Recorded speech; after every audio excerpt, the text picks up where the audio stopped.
Hello friends, कैसे हैं आप सब। स्टडी विद श्वेता में मैं श्वेता आपका स्वागत करती हूँ। कल हमने इकोनॉमिक्स 12th स्टैंडर्ड का इकोनॉमिक्स जो आर्ट्स और कॉमर्स दोनों फैकल्टीज़ को सब्जेक्ट है, उस पे मैंने फर्स्ट इंट्रोडक्शन लेक्चर लिया था।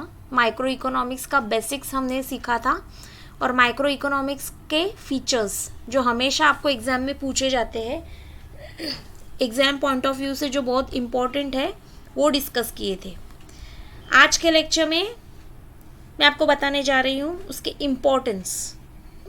4 मार्क के लिए भी ये क्वेश्चन पूछा जाता है, इम्पोर्टेंस ऑफ माइक्रो इकोनॉमिक्स। तो आज हम डिस्कस करेंगे माइक्रो इकोनॉमिक्स के importance.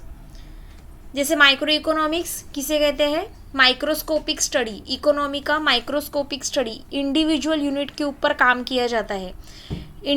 Particular firm, particular industry, particular person, consumption level, investment, जो पर्टिकुलर चीज़ें हैं वो सारी माइक्रो इकोनॉमिक्स में देखी जाती है। अभी इसका इम्पोर्टेंस सबसे पहले है प्राइस डिटर्मिनेशन। किसी भी प्रकार की गुड्स की प्राइस फिक्स करने के लिए माइक्रो इकोनॉमिक्स यूजफुल होता है। Micro economics explains how the prices of different products and various factors of production are determined. जैसे फैक्टर्स ऑफ प्रोडक्शन 4 है: land, labour, capital and entrepreneur. Land से rent मिलता है, लेबर को हम वेजेस देते हैं, कैपिटल से इंटरेस्ट मिलता है और एंटरप्रेन्योर को प्रॉफिट दिया जाता है। ठीक है, सो ये फैक्टर्स ऑफ प्रोडक्शन डिसाइड करने में ये बहुत बड़ा काम करता है। Second, free market economy. Micro economics helps in understanding the working of a free market economy. Free market economy is that economy where the economic decisions regarding production of goods such as what to produce, आपको क्या produce करना है, business करना है, ठीक है, आप production में आना चाहते हो, लेकिन क्या बनाओगे, कैसे बनाओगे, हाउ मच टू प्रोड्यूस, कितना बना है, क्वांटिटी कितनी क्वांटिटी में बनाना है, हाउ टू प्रोड्यूस, किस प्रकार से बनाना है, एट्सेट्रा। ये सारे क्वेश्चंस आते हैं फ्री मार्केट इकोनॉमी में। फॉरेन ट्रेड में भी ये बहुत ज़्यादा हेल्पफुल होता है।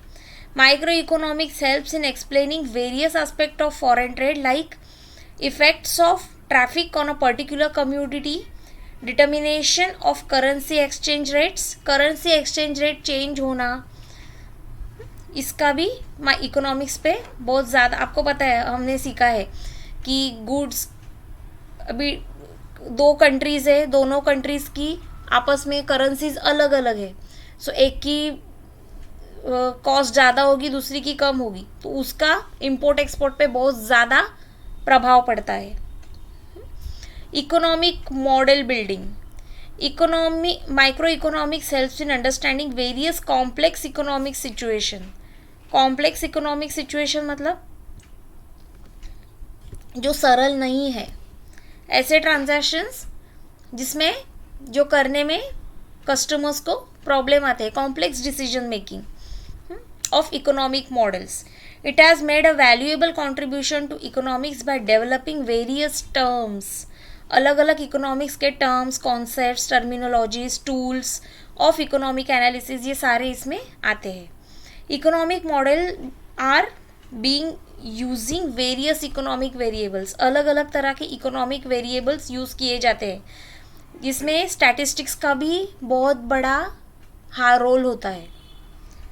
स्टैटिस्टिक्स में हमने पढ़ा, आपको पता है कि मीन, मोड, मीडियन, स्टैटिस्टिक्स में ये बहुत बड़ा पार्ट प्ले करते हैं। Business decisions. Micro economic theories are very helpful. किसके लिए यूजफुल है, हेल्पफुल है? बिजनेसमैन के लिए। किसके लिए?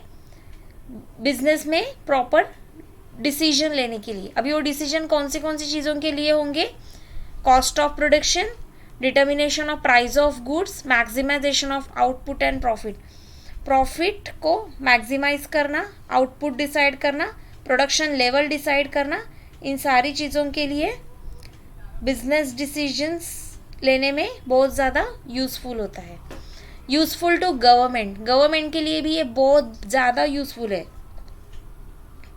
क्यों? क्योंकि गवर्नमेंट भी टैक्सेशन पॉलिसी डिसाइड करती है, public expenditure policy, price policy, ये सारी हम तो नहीं, आप और मैं बैठ के तो नहीं डिसाइड करते, गवर्नमेंट डिसाइड करती है, हमारी फाइनेंस मिनिस्ट्री डिसाइड करती है। तो उनके लिए ये बहुत ज़्यादा इम्पॉर्टेंट है, यूज़फुल टू गवर्नमेंट, गवर्नमेंट के लिए बहुत अच्छा योगदान देता है micro economics. And last point है basis of welfare economics. Welfare economics में ये बहुत अच्छा रोल प्ले करता है। Micro economics explain how best results can be obtain through optimum utilisation of resources. आपके पास जो भी रिसोर्सेज अवेलेबल है, ऑप्टिमम यूटिलाइजेशन ऑफ रिसोर्सेज का मतलब होता है आपके पास जो भी सुविधाएं हैं, आपके पास जो भी चीज़ें हैं, उनका आप विदाउट वेस्टेज अच्छे से अच्छा कैसे यूज़ कर सकते हो, उसको बोलते हैं बेस्ट यूटिलाइजेशन ऑफ रिसोर्सेज। जो भी रिसोर्सेज अवेलेबल है उसका अच्छे से अच्छा विदाउट वेस्टेज आप कैसे यूज़ करते हो। सो ये सारी चीज़ें माइक्रो इकोनॉमिक्स में बहुत ज़्यादा हेल्पफुल होती है। इस वीडियो में इतना ही, क्योंकि नेक्स्ट वीडियो में मैक्रो इकोनॉमिक्स स्टार्ट हो जाएगा और मैं नहीं चाहती कि माइक्रो और मैक्रो मिक्स हो जाए। तो माइक्रो इकोनॉमिक्स में दो सबसे ज़्यादा इम्पॉर्टेंट चीज़ें हैं, एक तो माइक्रो इकोनॉमिक्स के फीचर्स और second question importance of micro economics. Scope of micro economics भी आप पढ़ के जाइएगा, जिसमें कल 3 चीज़ें मैंने आपको एक्सप्लेन की थी। दिस क्वेश्चन, ये theory of product pricing, theory of factor pricing and economic welfare, ये क्वेश्चन और माइक्रो इकोनॉमिक्स के फीचर्स कल के वीडियो में हमने देखे थे। मैं वीडियो के नीचे उसकी लिंक आपको प्रोवाइड कर दूंगी, आपको रिवीजन में बहुत हेल्पफुल रहेगा। नेक्स्ट वीडियो में मैं आपके लिए लेकर आऊँगी मैक्रो इकोनॉमिक्स एंड उसके features. Thanks for watching this video.